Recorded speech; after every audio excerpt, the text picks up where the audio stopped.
마가복음 15장 16절부터 23절까지 오늘 본문입니다. 다 같이 읽겠습니다.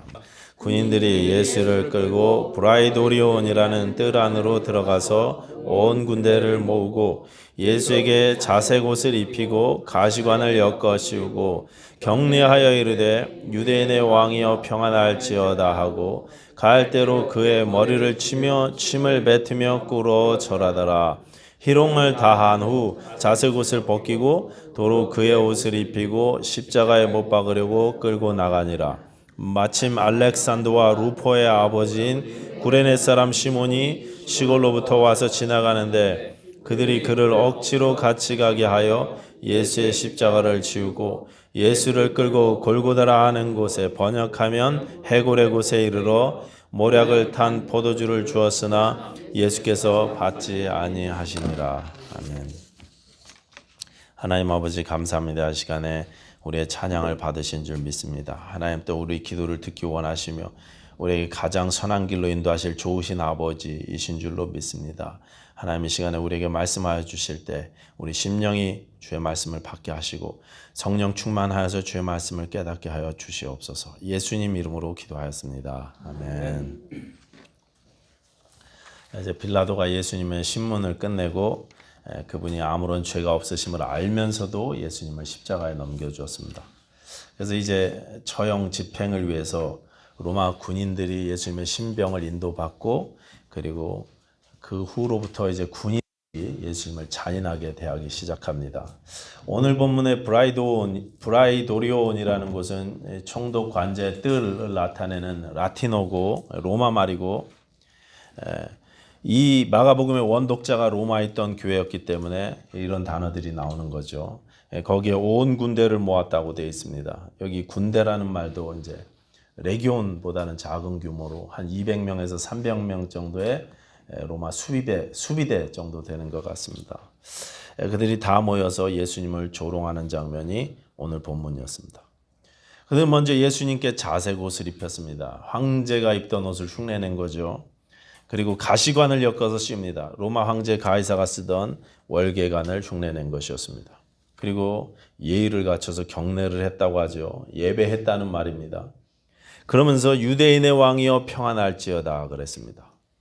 이 말은 유대인의 왕 만세 이런 뜻이고 개선하던 황제를 칭송하며 외쳤던 황제 만세라는 구호를 흉내냈던 단어였습니다. 거기에다가 19절에는 갈대로 그의 머리를 쳤다고 나오는데 마태복음에 보시면 갈대를 예수님 오른손에 들러주었다 그러죠.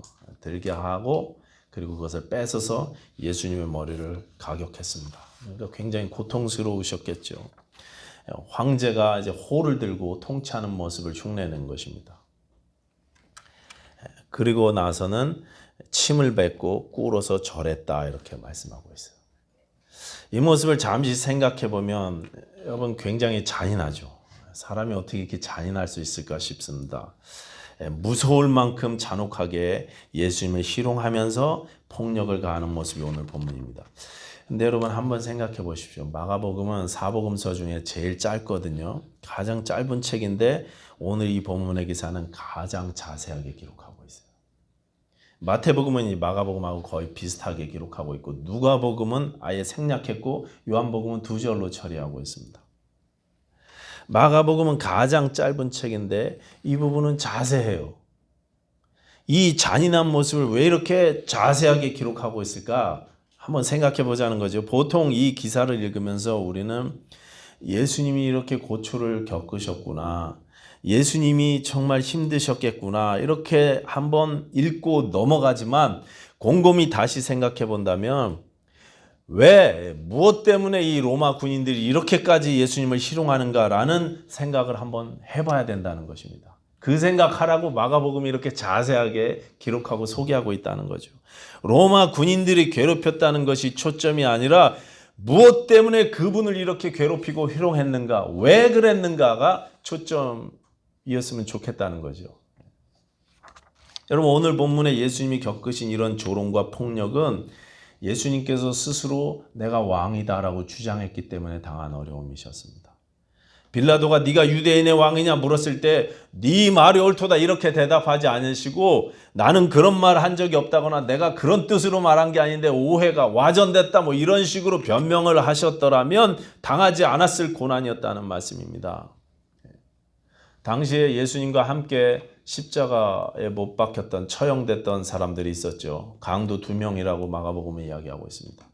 이 강도들을 함께 예수님과 십자가에 못 박았는데 그날 함께 못 박힌 이 강도 2명에게도 로마 군인들이 채찍질을 했겠죠. 또 그들에게도 매질은 했을 것입니다. 그러나 예수님께 했던 이런 희롱은 하지 않았다는 거예요. 그러니 마가복음이 지금 말씀하시는 것은 그만큼 예수님이 고생스러우셨다, 그만큼 예수님이 고통을 당하셨다, 여기에 초점이 맞춰진 것이 아니라 예수님께서 내가 왕이다 라고 말씀하셨기 때문에 왕으로 이 땅에 오신 분이시기 때문에 이런 고난을 당한다는 사실을 그걸 마가가 지금 드러내고 있다는 그런 뜻입니다. 마가복음은 계속해서 그래서 이 예수가 왕으로 오신 이 예수가 너에게는 누구시냐 이렇게 묻고 있는 것입니다. 이 예수를 향한 너의 고백이 도대체 무엇이냐 이것을 묻고 있는 것입니다. 여러분 마가복음 1장 1절 기억나십니까? 처음에 우리 마가복음 처음 할 때 하나님의 아들 예수 그리스도의 복음의 시작이다 그랬습니다. 여기 하나님의 아들, 신의 아들, 그리스도, 기름 부음 받은 승리자, 복음 이런 표현들은 모두 황제에게 사용했던 표현들이었습니다. 황제가 신의 아들이고 황제가 그리스도 승리자였고 반란군을 진압했다는 황제의 승리의 소식이 곧 복음이었습니다. 그런데 그 표현을 로마 제국의 황제가 아닌 예수님에게 사용하면서 이 복음서를 시작하고 있어요. 이 복음서를 받아들였던 로마 교회 교인들이 이 표현들을 너무나 잘 알고 있다는 거예요. 그들에게 마가복음은 계속 묻고 있는 것입니다. 이 예수를 향한 너의 고백이 무엇이냐 대답해 보라는 것입니다. 황제가 주님이냐 아니면 예수님이 주님이시냐? 여러분 대답해 보십시오. 예수님은 누구십니까? 누가 여러분의 주님이십니까? 나를 다스리고 움직이게 만드는 것이 도대체 무엇입니까? 나를 움직이게 만드는 힘, 나를 움직이게 만드는 힘, 나를 살게 만드는 힘, 능력. 혹시 내가 돈 때문에 살지는 않은지, 내가 자녀 때문에 살지는 않은지, 이놈아 내가 왜 사는지, 너 때문에 내가 사는데 네가 이럴 수 있느냐. 자녀들한테 그러잖아요. 실망하시면. 혹시 내 명예나 자존심이나 세상 즐거움 때문에 살고 있지는 않은지, 과연 나에게 예수님이 누구신가? 한번 생각해 보라고 본문이 우리에게 묻고 있는 것입니다. 이 마가복음 당시에 로마 시민들은요 가이사를 주님이라고 불렀어요. 인사말도 아예 그랬대요. 가이사가 나의 주인님이십니다. 그러면 맞은편에서 예 그렇습니다. 가이사가 우리의 주님 되십니다. 이렇게 고백하는 게 인사였대요. 근데 신자들은 아닙니다. 예수가 우리의 주님이십니다. 이렇게 대답했어요. 가이사가 아니라 예수님을 주님이라고 고백했습니다. 목숨을 건 거예요. 완전히 큰일 날 소리 하시는 것입니다. 로마 교회 이방인 성도님들 입장에서는 이 표현들이 너무나 익숙했던 표현들이고 또 이것이 너무나 위험한 고백이었다는 사실을 잘 알고 있었습니다. 당시에 사도 베드로도 로마에서 순교당했을 때고 다른 사도들도 다들 순교당해 가고 있다는 소식이 들려올 때였습니다. 사도 바울도 감옥에 갇혀서 언제 처형당할지 모르는 상황이라는 소식도 들려옵니다. 점점 가중되는 박해 앞에서 흔들리는 교우들도 생겨나고 있었습니다. 그런데 대부분의 성도님들은 목숨이 위태로울 것을 알면서도 이 고백 때문에 풍비박산 날 것을 알고 가정이 깨어지고 인생이 망가진다는 사실을 알면서도 한치도 물러서지 않는 거예요. 예수가 왕이라는 이 고백 때문에 수없이 많은 신자들이 목숨을 잃었고 이 고백 때문에 지금도 전 세계 곳곳에서 순교의 피가 이어지고 있다는 사실입니다. 그때 이렇게 흔들리고 어려움에 처한 교회를 향해서 사도 마가가 마가복음을 통해서 사도 베드로에게 들은 이야기를 정리해서 지금 마가복음을 쓰면서 묻고 있는 것입니다. 예수님이 여전히 너의 왕이시냐? 여러분 예수님이 여전히 우리의 주님 되십니까? 예수님이 여전히 우리의 왕 되십니까? 2010년 전후로 해서 인도 오리사주에서 큰 핍박이 있었죠. 여러분 신문에서 보셨고 뉴스에서 보셨을 것입니다. 기독교 박해 사건. 오리사는 인도에서 가장 가난하고 낙후돼 있던 땅이었습니다. 그런데 그 땅에 믿음을 고백하는 사람들이 들어가기 시작해갖고 2008년쯤에는요 통계가 전 그 오리사 주민의 28%가 기독교인이에요. 그러면 한국보다도 더 많습니다. 그렇죠? 28%면 어마어마한 비율이에요. 보통 기독교가 한 나라 한 지역에 25% 이상이 넘어가면은 그러면 타락하기 시작한다 이렇게 연구 결과도 있어요. 왜냐하면 밖으로 전하지 않으면 타락한다 이렇게 이야기해서 하나님의 역사가 이상하게도 그 정도 신자들이 많아지면 그러면은 핍박이 가해지는 게 그게 기독교 역사였어요. 그래서 그랬는지 인도 오리사에도 핍박이 가해지기 시작했습니다. 힌두교의 나라에 기독교인들이 28%까지 성장하게 되니까 이제 인도 정부의 묵인하에 조작된 선전 선동으로 핍박이 가해지기 시작한 것입니다. 없는 말 만들어내서 기독교인들이 이랬대더라 저랬대더라 해갖고 누명을 씌워서 흥분한 백성들이 핍박을 하게 만들었어요. 수없이 많은 목회자들과 또 신부님들, 수녀님들, 선교사님들과 신자들이 순교를 당했고 삶의 터전에서 쫓겨났습니다. 그 오리사주에서도 이제 칸다말이라는 지역이 가장 극심한 핍박을 겪었는데요. 그곳의 신자들은 집과 살림과 또 전답을 다 잃어버리고 수백 킬로의 정글을 걸어서 도시로 걸어 나갔다 그래요. 거기서 도시 빈민촌에 정착하게 됐습니다. 삶을 다 고향을 다 떠나서 잃어버리고 이제 낯선 도시에 나가서 막노동을 하면서 사는 거예요. 그때 그곳에서 사역하시던 한 선교사님이 이렇게 글을 남겼습니다. 한국 선교사님이십니다. 저희가 방문해 보니 그들은 이미 도시 빈민촌에 새빵을 얻어서 하루하루 노동을 하며 그 돈으로 생계를 유지하고 있었습니다. 깊은 아픔과 어려움에 처한 그들을 붙잡고 기도해주고 격려했지만 그 이상의 도움을 줄 수는 없다는 사실이 너무 가슴이 아팠습니다. 그런데 그런 저희를 보고 그들은 웃으면서 이렇게 말합니다. 우리는 생활 터전은 다 잃었지만 예수님을 버리지는 않았어요. 걱정하지 마세요. 오히려 저희를 격려해 주었습니다. 여러분, 예수님은 왕이십니다. 왕 중에 왕이시고 주님 중에 주님이십니다. 우리도 분명히 그렇게 믿고 우리도 그렇게 입술로 고백하면서 살고 있어요. 그런데 우리가 말로는 그렇게 고백을 하는데 정말로 우리 삶에 예수님이 전부다, 예수님이 왕이시다, 예수님이 주님이시다 이런 그렇게 믿는 삶을 살고 있느냐, 이것이 오늘 우리가 생각해야 될 포인트라는 것입니다. 예수님이 전부시기 때문에 다른 모든 것을 잃어버려도 상관없습니다라고 이렇게 전 세계 곳곳에서 예수 이름 때문에 핍박받는 사람들이 그렇게 예수 이름으로 견디면서 살고 있는데 우리는 어떠냐 이것입니다. 똑같은 고백을 하고 있는데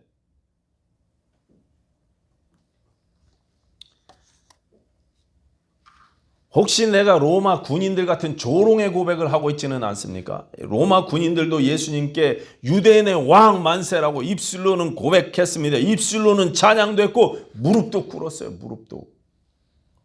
그러나 그분이 나의 왕된 삶을 살지는 않았다는 것입니다. 그분의 백성으로서의 삶은 없었다는 것입니다. 말뿐이었지 그들의 경배는 누가 봐도 가짜예요. 그렇죠. 가짜지요. 입으로는 팩트를 이야기합니다. 당신은 왕이십니다. 당신은 주님이십니다. 당신은 나의 치료자십니다. 오늘 찬양처럼.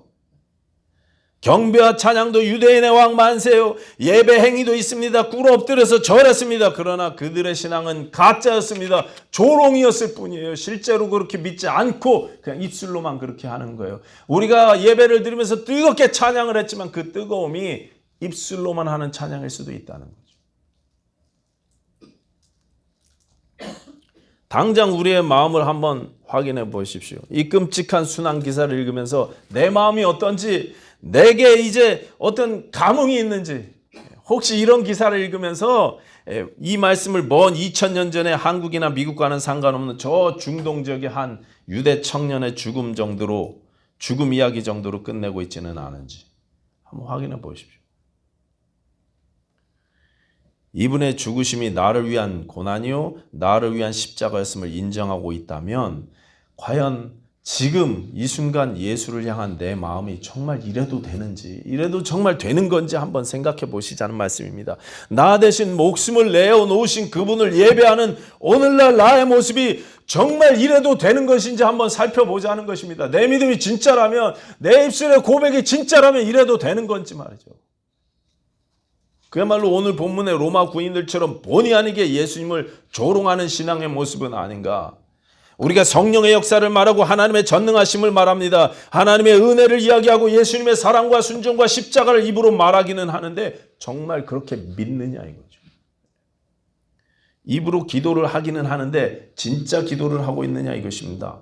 혹시 나의 기도가 가짜여서 참으로 우리 기도를 듣기 원하시는 하나님을 조롱하고 있지는 않은지. 하나님이 내 기도를 듣기 원하시는데요. 대화할 때 부모가 딸과 대화를 하는데 말이죠. 딸이 전화기 이렇게 하면서 아빠한테 건성으로 대답해요. 저는 제 딸내미 뒤통수에다 대고 만약에 이야기한다고 생각해 보세요. 얼마나 기분 나쁘겠어요. 심각한 이야기를 하는데 아버지 쳐다보지도 않고 만약에 전화기 보면서 이렇게 대화한다고.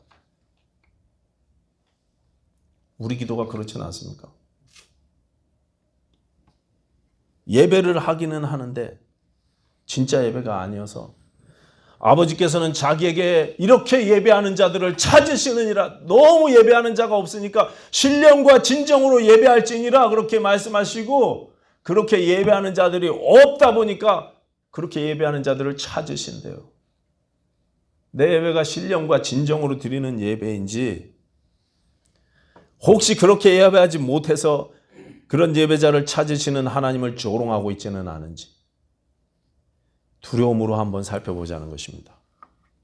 예수님이 참으로 나의 왕 되신다면, 나의 주님 되신다면 우리의 모습이 지금과는 완전히 다를 것이라는 그런 생각이 드는 거죠. 예수의 왕 되심은 우리 인생이 걸린 문제입니다. 우리의 영혼이 걸린 문제입니다. 그런데 예수의 왕 되심이 우리에게 너무 소홀해 보인다는 거죠. 왕이셔도 좋고 아니어도 말고. 예수님이 왕이 아니시면 다른 거로 채워도 돼요. 여러분, 예수님이 내 인생의 왕이 아니시면 큰일 납니다. 영원한 멸망이 우리를 기다립니다. 이 중요한 문제를 내가 정말 예수님이 왕된 삶을 살고 있는가, 예수님이 주님이신 삶을 살고 있는가 생각해 볼 수밖에 없다는 것이고, 마가복음은 내내 그것을 우리에게 도전하고 있습니다. 지난주에 제가 운전해 드리는 할아버지께서 맥도날드 브렉퍼스트 딜럭스 메뉴를 좋아하세요. 아침마다. 그래서 드라이브 트루에서 주문을 해드린 적이 있었습니다. 아침 메뉴 딜럭스 하나 주세요. 그랬더니 이제 이렇게 오다를 받고 돈 내러 가잖아요. 차를 몰고 가서 돈을 냈더니 저쪽 창고로 가세요. 그래서 거기서 이제 음식을 받으려고 앞에 창고로 갔는데, 거기서 음식을 주던 남자 청년이 봉투에 음식을 주면서, 보통 그냥 음식을 주면서 뭐 have a good day나 뭐 thank you나 뭐 하면서 그렇게 끝나잖아요. 안녕히 가세요 이렇게 하지 않습니까? 그런데 제가 보통 그 과정에서 들어보지 못한 말로 I like 어쩌고 저쩌고 그러는 거예요. 저는 보통 그런 음식점에 가서 이야기할 때 예상하지 못한 말이 나오면 못 알아들어요. 잘 못 알아들어서 막 승질이 나기 시작해요. 끌어오르기 시작해. 저게 왜 매뉴얼에 없는 얘기를 하지? 그래서 슬슬 끌어오르기 시작해서 제가 또 What? 그러면서 물어봤단 말이에요. 그랬더니 그 친구가 밝게 웃으면서 다시 이야기를 하는데, 제 자동차 운전대에 있는 그 마크가 마음에 든다는 거예요. 제 운전대는 익투스 마크가 그려져 있습니다. 익투스 마크 아시죠? 물고기 표시. 예수 그리스도 하나님의 아들 구세주, 이 약자입니다. 그게 이제 머리 글자 따면 물고기잖아요. 그래갖고 물고기를 그려놓은 거예요. 그래서 제가 그 얘기를 듣고 빵 웃으면서 I love him too 그렇게 해서, 자기가 예수님을 사랑한대요. 그 예수님을 믿는데요. 그래서 저도 I love him too 이렇게 밝게 웃으면서 이야기하고 헤어졌습니다. 여러분, 요즘은요 자기 신앙을 고백하는 게 참 힘든 세상에 우리가 살고 있어요. 예수님을 전하면 무례한 것이고 고지식한 것이고 불평등한 사람이요 인간을 차별하는 사람 취급받는 세상이 되었습니다. 신앙을 지키거나 내 신앙을 표현하거나 나타내는 것이 굉장히 어렵습니다. 그런데 이런 상황에서도 항상 나는 예수를 모신 신자고 그분을 왕으로 섬기고 있다는 사실을 입술로 또 말뿐 아니라 삶으로 고백하고 예배하는 사람들이 있더라는 거예요. 여러분, 우리 신앙의 곡선은요, 마치 주식 같다는 생각을 해본 적이 있어요. 이게 주식이 보면 업앤다운 하잖아요. 그래서 올라갔을 때 팔고 내려갔을 때 사고 막 이렇게 하잖아요. 근데 그거 투자 잘 못하는 사람들은 그냥 시도 때도 없이 그거 들여다보고 그냥 막 하다가 다 잃어버리잖아요. 근데 그게 가만 놔두면은 언젠가는 결국 올라간다 그러지 않습니까? 결국 곡선이 올라가기도 하고 내려가기도 하고 부침이 있지만 결국은 쭉 이렇게 올라갑니다. 우리 신앙생활이 저는 그렇다고 생각해요. 때로 우리가 시험에 빠지기도 하고 슬럼프에 빠지기도 하고 막 올라갔다 내려갔다 하지만 결국은 쭉 이렇게 올라가야 정상이라는 것입니다. 우리 신앙이 그래야 돼요. 신자는 시험에 들기도 하고 어려움에 빠지기도 하지만 결국은 성장해 가야 한다는 것입니다. 예수를 왕으로 모셨기 때문에, 주님이시기 때문에, 그분의 인도하심을 받기 때문에. 오늘 본문 21절 보시면 알렉산더와 루포의 아버지 구레네 사람 시몬 이야기 나옵니다. 다른 복음서들은 그냥 구레네 시몬이라고 나오고 요한복음에는 생략되어져 있어요. 마가복음이 이 사람을 알렉산더와 루포의 아버지라고 자세하게 쓰는 것은 이분들이 로마 교회에 잘 알려진 분이기 때문에 그렇습니다. 로마서 16장 마지막 인사말에 보면 사도 바울이 루포와 그의 어머니에게 문안하라고 이야기하면서 그 어머니는 내 어머니다 그렇게 이야기했어요. 16장 나중에 가서 읽어보세요. 초대교회 전승에 의하면 알렉산더는 일찍 순교를 당했고 루포는 초대교회 큰 일을 감당한 것으로 알려져 있습니다. 처음에는 억지로 갈 만큼의 신앙으로 시작했지만 구레네 시몬이 억지로라는 단어 있죠. 근데 이 아버지 시몬의 그 일로 나중에 온 가족이 예수님을 믿고 주의 몸된 교회를 섬기는 일꾼으로 성장해 가더라는 것입니다. 사도 바울이 자기 그 어머니를 내 어머니로 여길 만큼, 가족으로 여길 만큼 그냥 주저앉아 있지 않고 자라가더라는 것입니다. 신앙이. 그 어려움에도 불구하고 지금 우리가 겪는 어려움과는 비교할 수 없을 정도로 초대교회 신앙 지키기가 어려웠어요. 그런데 그들의 신앙이 자라가더라는 거예요. 그 어려움 가운데서도. 나뿐 아니라 온 가족이 예수님을 주님으로 또 왕으로 고백한 사람들의 삶이 다 이렇다는 것입니다.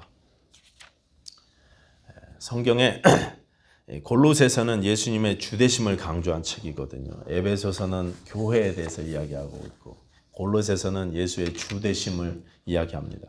그 골로새서의 핵심 구절이라고 할 수 있는 골로새서 2장 6절 말씀이 이렇습니다. 골로새서 2장 6절 말씀. 그러므로 너희가 그리스도 예수를 주로 받았으니 그 안에서 행하라. 그러므로 너희가 그리스도 예수를 주로 받았으니 그 안에서 행하라 그랬어요. 주님 대신 예수님처럼 행해라. 주님 대신 예수님처럼 살아라.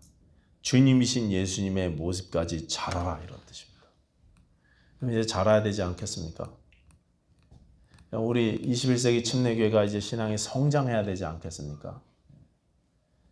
세상이 감당하지 못하던 우리 신앙 선배들의 모습이 우리 가운데도 보여져야 되지 않겠습니까? 언제까지 이렇게 주저앉아 있어야 되겠습니까? 하나님께서 나에게 무엇을 요구하시는지, 왕 대신 예수님께서 나에게 무엇을 원하시는지 한번 생각해 보셔야 되지 않겠습니까? 그분이 내 자녀들을 어떻게 보고 계실지, 그분이 내 가정을 어떻게 보고 계실지, 내 삶을 어떻게 생각하실지 여러분 한번 심각하게 생각해 봐야 되지 않겠습니까? 우리가 그분의 백성이니.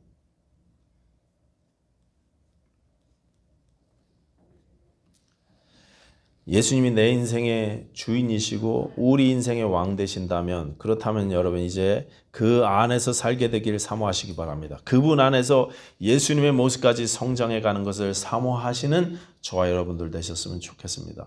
입술로만 고백하는 그런 종교인이 되지 마시기 바랍니다. 본의 아니게 로마 군인들처럼 예수님을 조롱하는 일이 우리 가운데는 없게 되기를 바랍니다. 우리의 온 삶을 다해서 우리 주님을 찬송하고 우리의 전심을 다해서 주님을 예배하는 저와 여러분들 되실 수 있게 되기를 예수님 이름으로 축원합니다. 아멘. 기도하겠습니다.